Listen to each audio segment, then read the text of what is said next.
Hey there, my name is Don Baker, the day that changed my life forever. The day was Friday, July 9th, 2010. My bride, of exactly 9 months to the day, and I left our home at approximately 5:45 p.m. on our motorcycles. Me on my Harley-Davidson Road King and her on her Harley-Davidson Heritage Softail. We had been planning this 9-day trip to the Smoky Mountains for 6 months. We were also looking forward to being away, just the two of us, as it had been kind of a tough transition time since getting married. 2 middle-aged people getting married, both of us being stubborn and merging in a new family of 1 teen boy and 1 preteen special needs boy.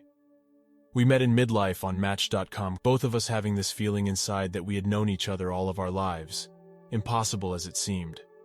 We fell crazy in love with each other, loved spending time with each other and being with each other. But still, many of the first-year marriage pitfalls befell us. We did have an argument, 2 or 3, mostly over styles of parenting.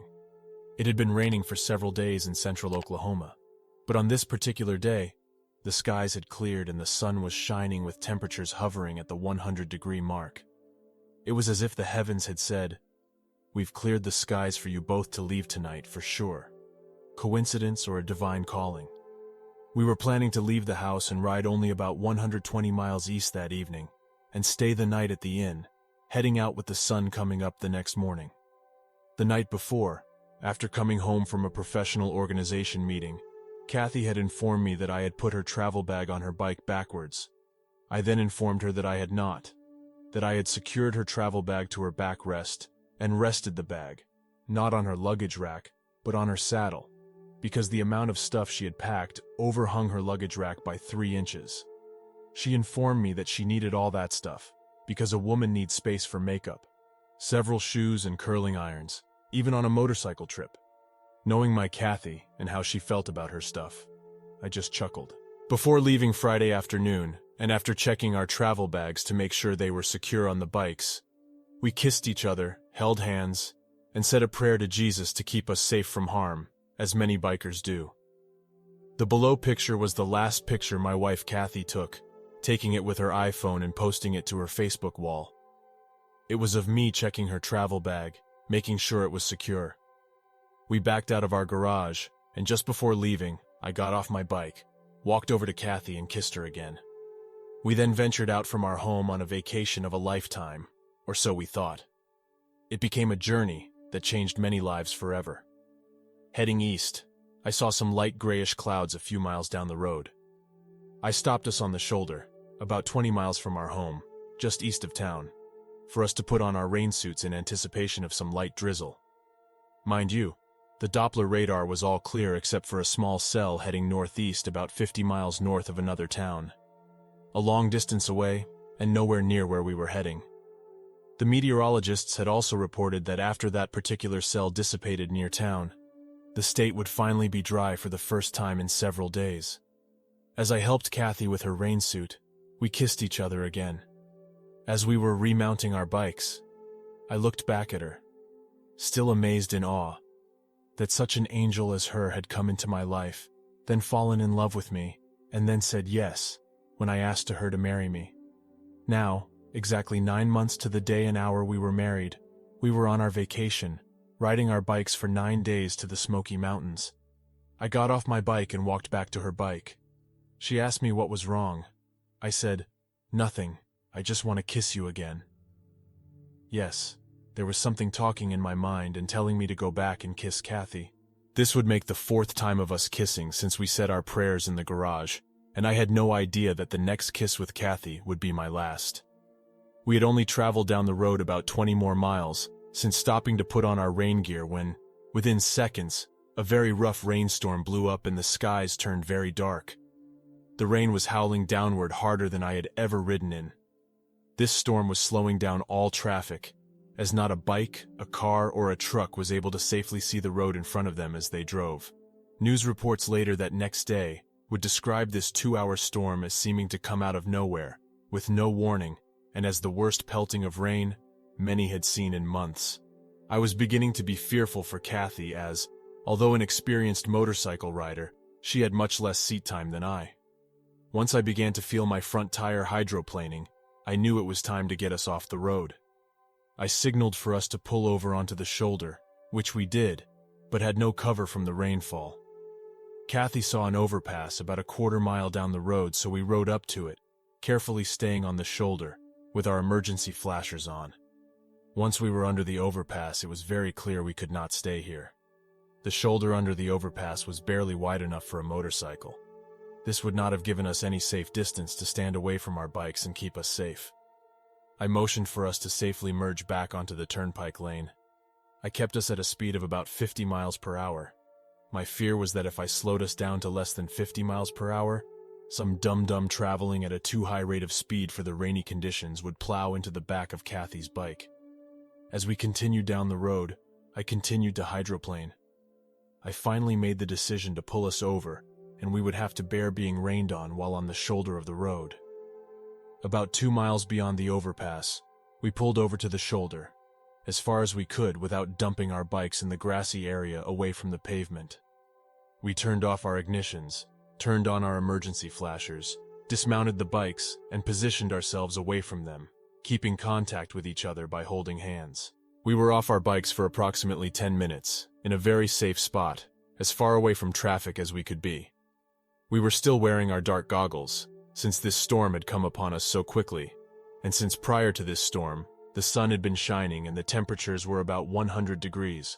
After about 10 minutes, our bodies and our boots soaked, I said to Kathy, "Wow, I sure hope this hotel has a blow dryer, because we'll need it to dry our boots." Kathy started laughing and said to me, "Sweetie, of course they will. We have on Harley boots and no hotel will allow Harley boots to stay wet." At that point, we both started laughing, and with our helmet shields halfway up, I looked at her, said to her, "I love you." She said, "I love you too." Back to me, and we kissed each other. This would make the 5th kiss we had since being in the garage an hour or less beforehand, and would be the last time I kissed Kathy while she was alive. As I moved my head up from kissing her, turning my head slightly to the right, looking westward, I saw a car riding the shoulder, seeming to be traveling very fast, heading directly at us. I had no time to think.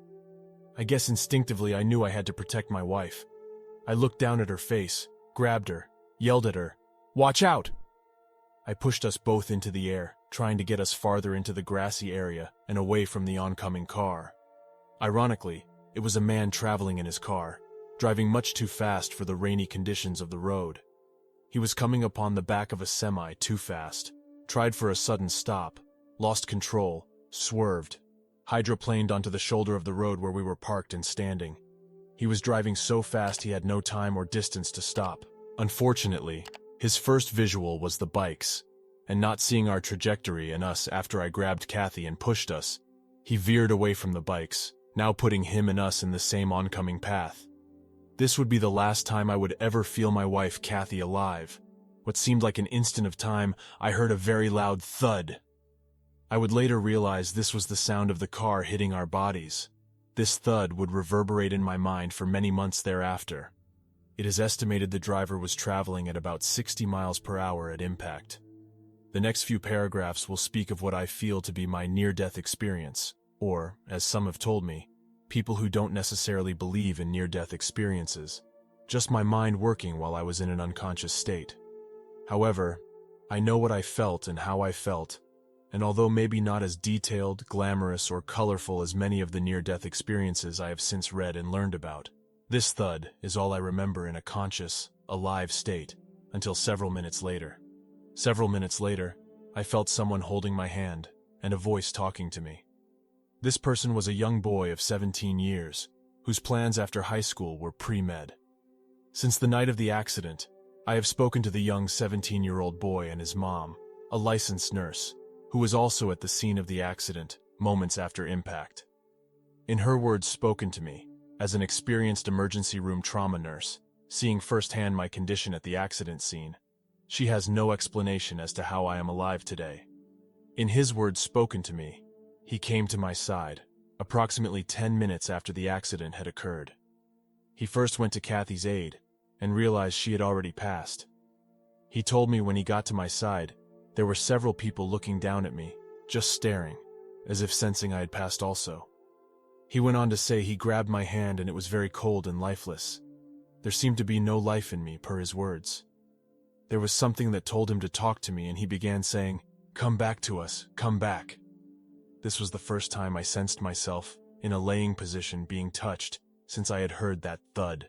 I was later told that at impact, I lost the grip I had on Kathy, and after being hit, my body flew up onto the hood of the car, smashed in the hood, then bounced up and into the windshield, smashing it inward. Then I bounced up again, with my right side, dropped down the side of the car, and broke off the car's driver's side rearview mirror before I came to a resting place on the ground.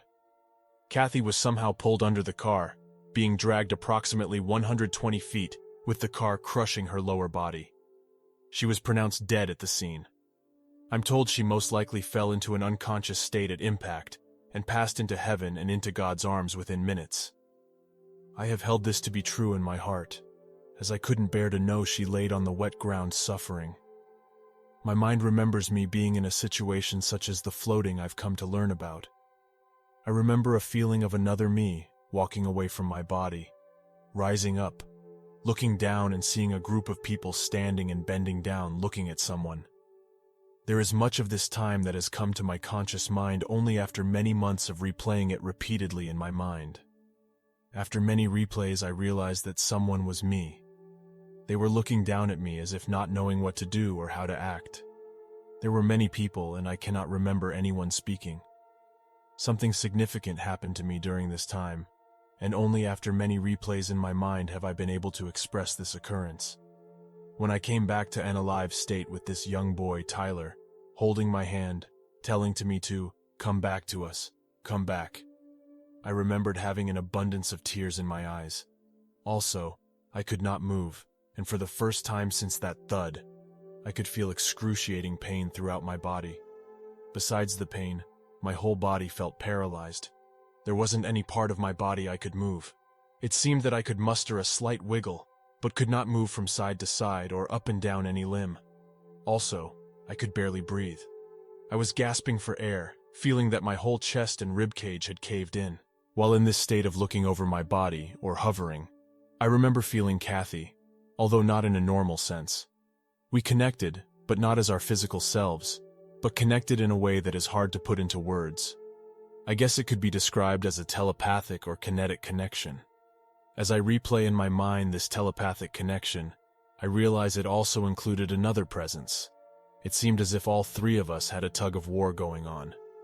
As I try to assimilate this in my mind, it seems that the tug of war was like this presence, or Angel had a hold on Kathy, and Kathy had a hold on me.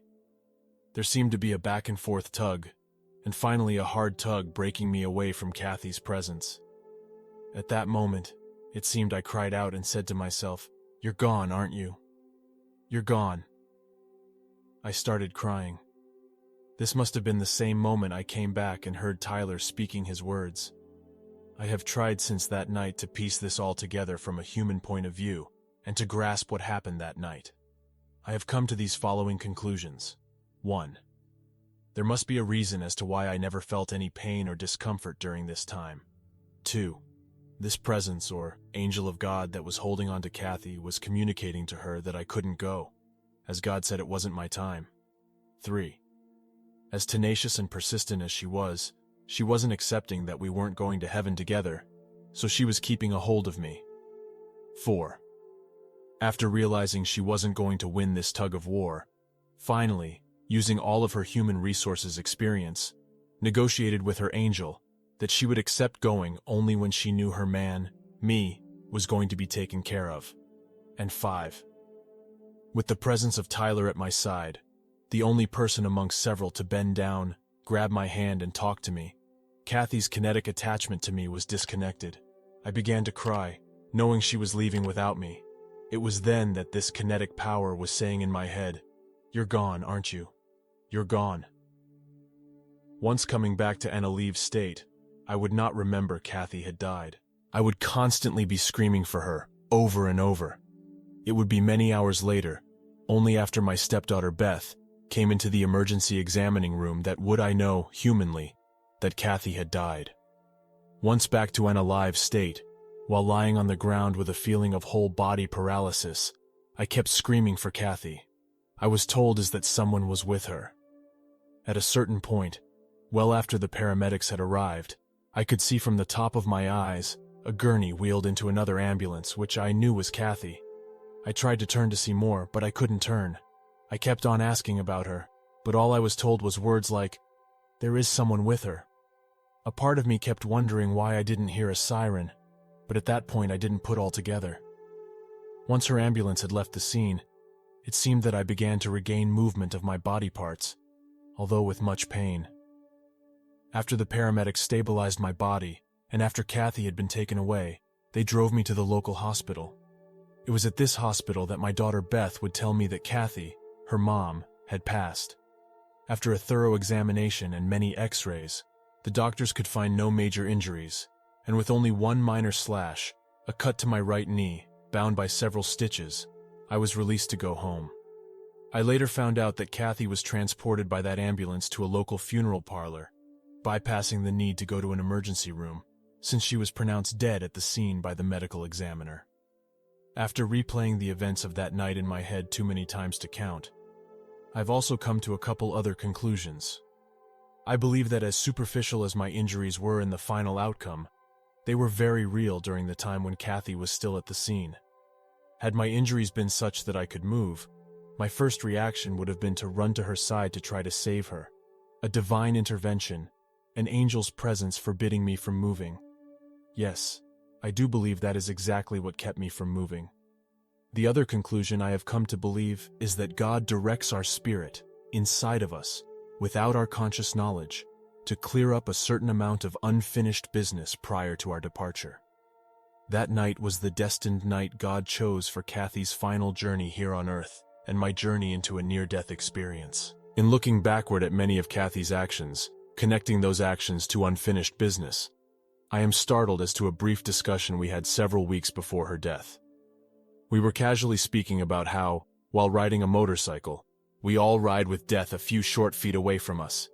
She then said, paraphrased, "Don, I'm going first, because I don't know how I would keep going if you died first. So remember that the one person who will become the most invaluable to you and your future is Beth." I responded in an amazed question. "Your daughter Beth? I'm not sure she even likes me." Kathy then responded, "Oh yes, she likes you and trusts me when I tell you what I have told you." Amazingly, Beth and I have become very close, as I have with all my stepchildren. But Beth and I have developed an unbelievable strong closeness with each other, of which I am so very grateful for and very blessed to have. I also know that many times, in the case of an unplanned death, the survivor feels he or she wasn't able to say their goodbyes. I thought that way at first, until again after replaying the accident over and over in my mind, I realized we had been given the divine opportunity to say our goodbyes to each other. I thought how many couples in love, involved in an accident such as ours, are given the opportunity to kiss each other, not once, not twice, but 5 times, especially on a motorcycle trip. And the last time, the 5th time, the final kiss, seconds before impact and seconds before Kathy's death, prefaced by each of us telling each other we loved each other. Coincidence or divine intervention? Since that fateful night which changed my life forever, I have read much of near-death experiences and have come to the conclusion that I, in fact, had a near-death experience, albeit not as deep or as long in duration as many people I have read of. It has now been 2 years since Kathy's passing, and my life continues to change and evolve daily. I have tried many times to push deeper into the realm of my mind. Each time I get close to having any more revealed, my mind tunes out. I have found that I no longer have any fear of death, especially while riding my motorcycle. I do not ride or live carelessly, but I have become closer to my faith than ever before, and seem to look forward to my trip to heaven, where I know I'll be reunited with Kathy, and we'll hold each other, bow our heads together, and pray to God, just as we did every Sunday at church. Only this time, we'll be in the presence of His holiness. We were only together 3 short years, but for both of us it seemed as if we were together all of our lives. We both had agreed that it was God that brought us together. It has seemed that when she broke loose of that kinetic attachment we had, Many of her personality traits flowed into me. Since her death, and since my near-death experience, I have found myself to be more at ease, more forgiving, more grateful, and more patient, just as she was. I have also found that I have a way of relaying my thoughts, my feelings, and my experiences in such a positive manner. Many have told me I should write a book of my experiences with Kathy, the accident, our time together, and how her death affected my life. I just may do that, using this makeshift diary of my near-death experience as the springboard. Kathy was my soul and heart's inspiration. She used to tell me, "We're not perfect, but we're perfect for each other." That does it for today's video. Let me know what you thought about it in the comment below.